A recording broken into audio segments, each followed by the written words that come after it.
Bismillahirrahmanirrahim. Bismillahirrahmanirrahim. Alhamdulillahi rabbil alamin, wassalatu wassalamu ala asyrafil anbiya'i wal mursalin sayyidina wa maulana Muhammadinil amin al-mab'uts rahmatan lil alamin wa ala alihi wa sahbihi ajma'in. Allahumma iftah alaina futuhal arifin warzuqna fahman nabiyyin wa hifzal mursalin wa imanal muttaqin ya arhamar rahimin. Assalamualaikum warahmatullahi wabarakatuh. Tuan-tuan, puan-puan, muslimin, muslimat, sedang jemaah yang dirahmati Allah Subhanahu wa taala.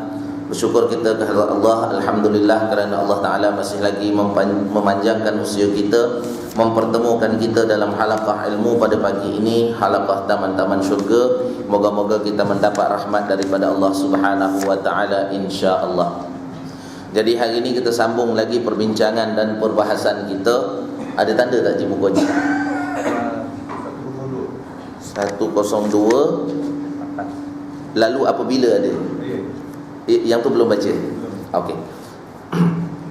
Baik, jadi pertemuan kita 8 hari bulan Mul. Last kali. Okey, baik. Jadi insya-Allah hari ini kita sambung lagi, masih lagi dalam bab berkenaan dengan persoalan ataupun pertanyaan dua malaikat kepada manusia bila mana kita berada di alam kubur, dan kemudian bab meminta perlindungan daripada azab kubur dan api neraka. Baik, jadi kita baca ini insya-Allah habis hari ini ya, berkenaan dengan persoalan dua malaikat ini.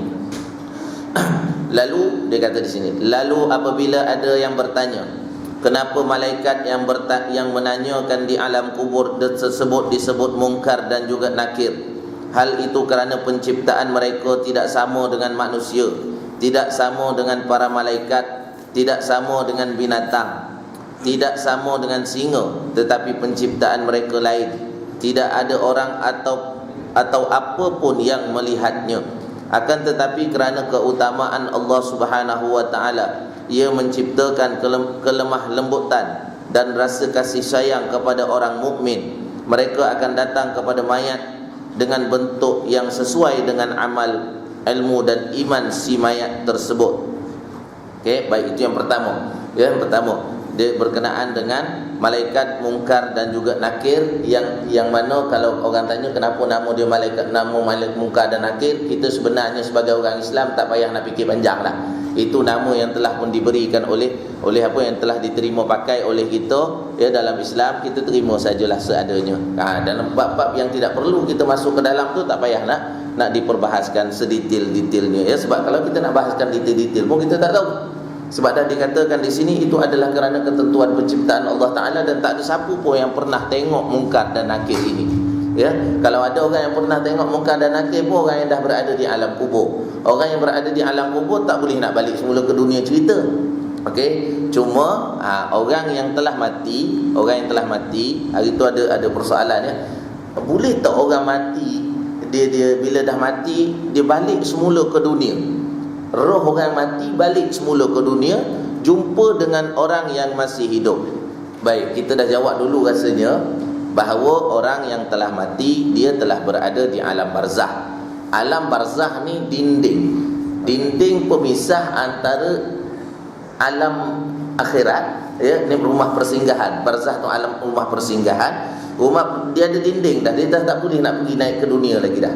Okey, jasad dia apa benda dia memang tak boleh balik dah ke dunia. Okey, kalau orang kata saya memang confirm ustaz, saya nampak dia memang balik ke rumah, ikut pintu dapur, masuk makan semua sekali, itu senang cerita, imma dua perkara.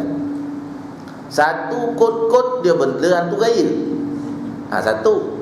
Yang kedua, ustaz takkan dia benda hantu raya ustaz, tak pernah tengok pula dia jahat. Satu lagi yang istilah agama bagi ialah qarin. Qarin ini benda yang kembar kita. Tak ada siapa dalam dunia yang lahir tak ada qarin. Ya, qarin ni sahabat kembar. Jadi sahabat kembar ni mungkin orang boleh nampak. Itu saja. Tapi yang mati tetap mati di alam barzah dah, tak boleh balik dah.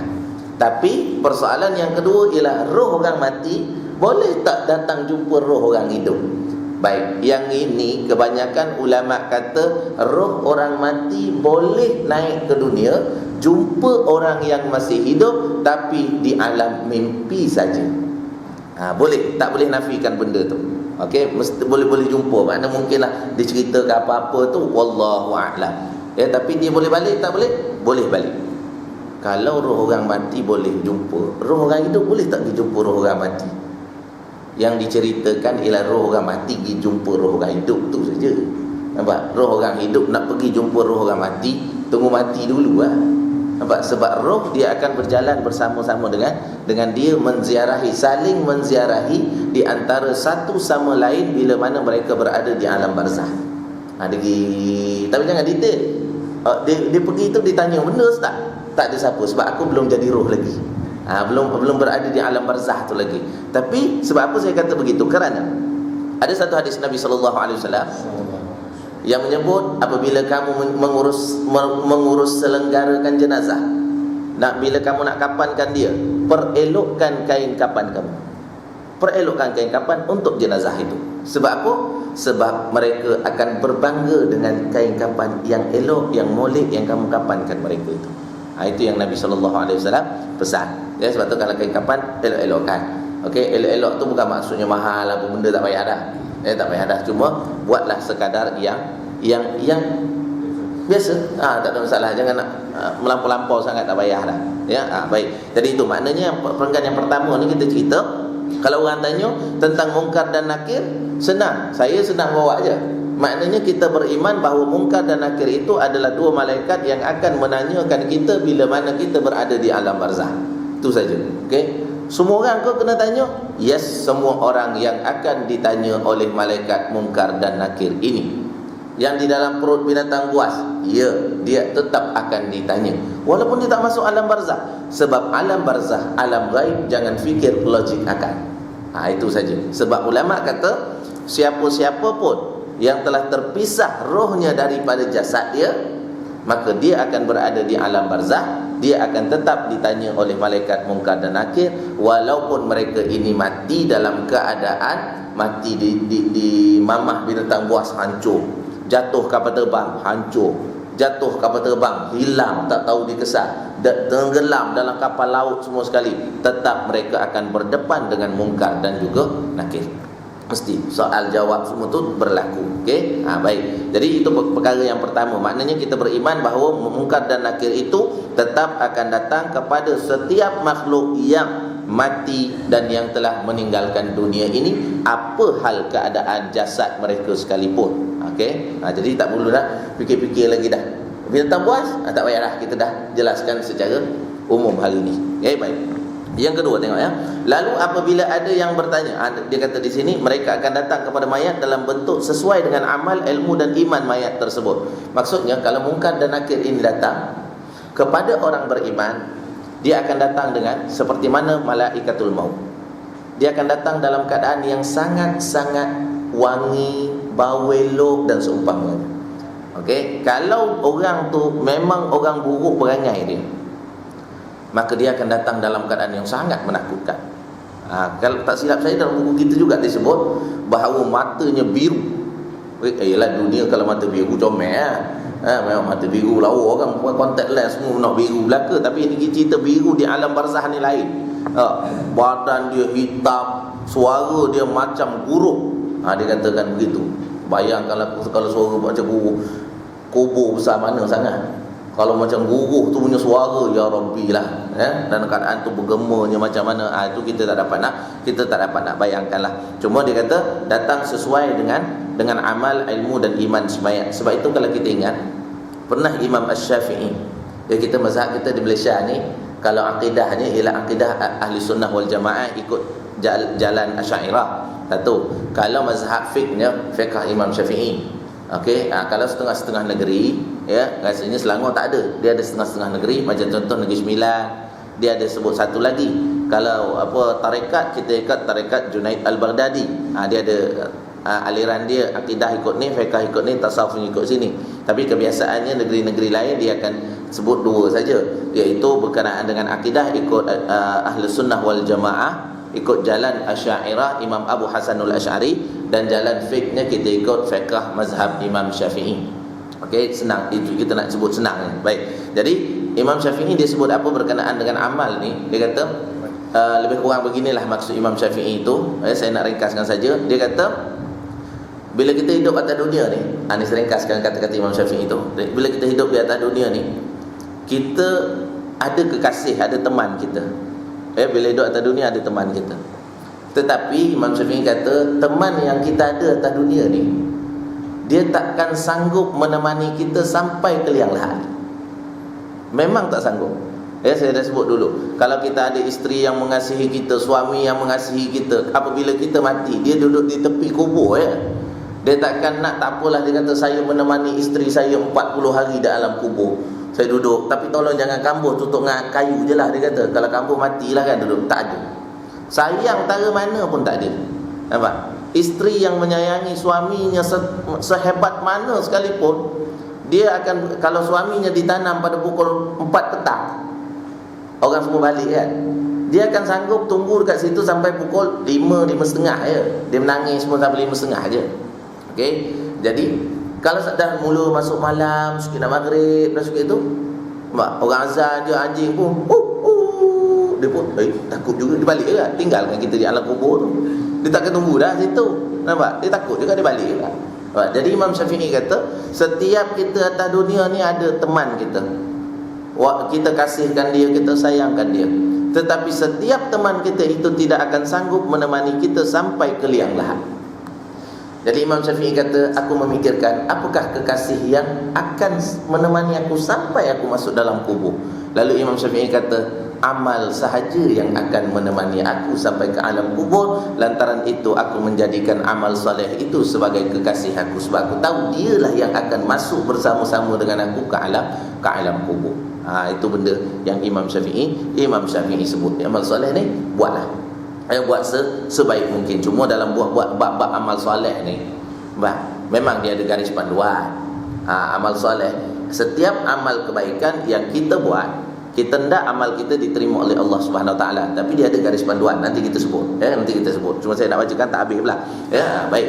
Jadi itu maknanya, ambillah apa yang kita sebut tadi berkenaan dengan mungkar dan nakir. Dia akan datang ke alam kubur bertanya kepada kita yang telah mati, apa hal keadaan diri kita sekalipun, macam mana keadaan kita mati sekalipun, malaikat itu tetap akan datang bertanya, dan kita boleh jawab soalan mereka kalau amal kita elok.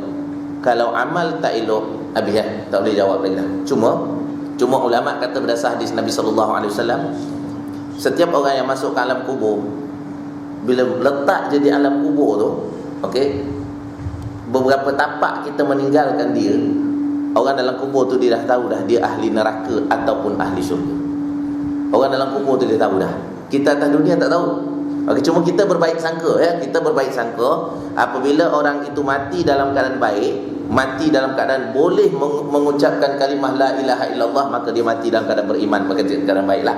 Mati hari Jumaat, kita baik sangka saja bahawa dia mati dalam keadaan beriman kepada Allah Subhanahu Wa Taala. Insya-Allah dia mati dalam keadaan elok dan seumpamanya lah. Itu atas dunia. Tetapi yang saya sebut tadi ialah bila mana seseorang manusia, kita ni besok wal-iazubillah, kita mohon dengan Allah Subhanahu Wa Taala, mohon jauh dengan Allah Taala, kita mohon pada Allah Taala supaya kita ni jadi ahli syurga.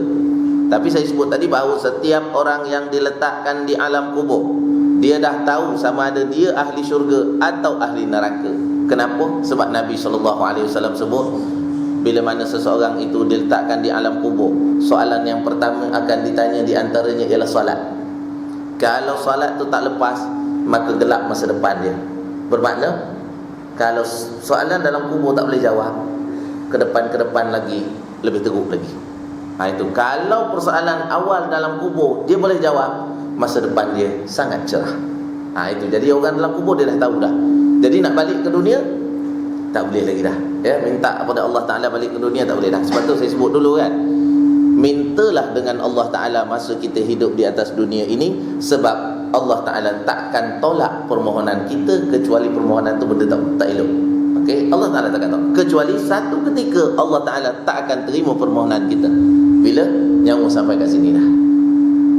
Quran dah sebut kan, kalla, tak boleh lagi dah. Mohonlah dengan Allah Ta'ala, ya Allah, aku mohon untuk balik semula ke dunia sekejap aja untuk aku buat amal soleh. No way, Allah Ta'ala tak bagi dah.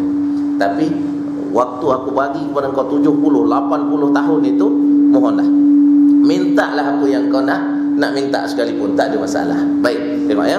Jadi itu berkenaan dengan mungkar dan juga nakir tadi. Mereka akan tetap datang bertanya kepada kita bila mana kita berada di alam kubur. Baik.